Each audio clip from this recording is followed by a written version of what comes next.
한국과 중국의 외교수장이 아세안 지역 안보 포럼을 계기로 라오스에서 만났습니다. 중국의 왕이 외교부장은 윤병세 외교부 장관을 만나자마자 사드의 한반도 배치를 거론하며 양국 신뢰에 해를 끼쳤다고 비판했습니다. 한편 윤 장관은 오늘 미국과 일본의 외교 장관과 각각 회담합니다. 보도국 취재기자 연결합니다. 지성림 기자. 네, 아세안 지역 안보 포럼 ARF를 계기로 한중 외교장관이 어젯밤 라오스 비엔티안에서 만났습니다. 지난 8일 한미 양국이 사드의 한반도 배치를 결정한 이후 첫 만남입니다. 중국의 왕이 외교부장은 윤병세 외교부 장관을 만나자마자 사드 배치 결정을 정면에서 비판했습니다. 왕 부장은 최근 한국 측의 행위는 한중 양국의 상호 신뢰에 해를 끼쳤다며 매우 유감스럽게 생각한다고 강조했습니다. 그러면서 한중 관계 수호를 위해 한국 측이 어떤 실질적인 행동을 취할지 들어보려고 한다고 말했습니다.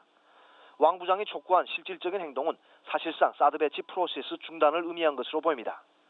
이에 윤병세 장관은 국가 안위와 국민의 생명을 지키기 위한 자위적 방어 조치로서 주한미군 사드 배치를 결정했으며 이는 책임 있는 정부로서 당연히 해야 한다는 입장을 밝혔습니다.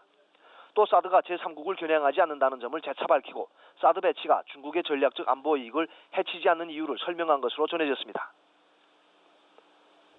네, 이제 아세안 지역 안보 포럼 개막을 단 하루 앞두고 있는데요.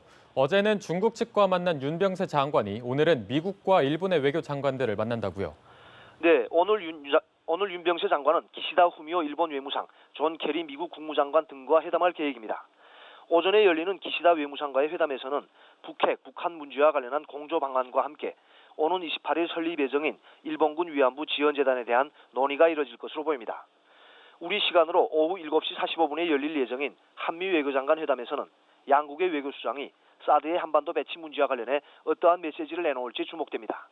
특히 앞서 중국 외교부장이 사드 배치를 강하게 비판한 상황에서 한미 외교장관은 사드 배치가 제3국을 겨냥한 것이 아니며 북핵 위협에 대응한 방어 조치라는 점을 거듭 확인할 전망입니다. 한편 오늘 저녁 라오스 외교장관이 주최하는 환영 만찬에서 윤 장관이 북한의 리용호 외무상과 자연스럽게 접촉할 가능성이 있습니다. 지금까지 보도국에서 전해드렸습니다.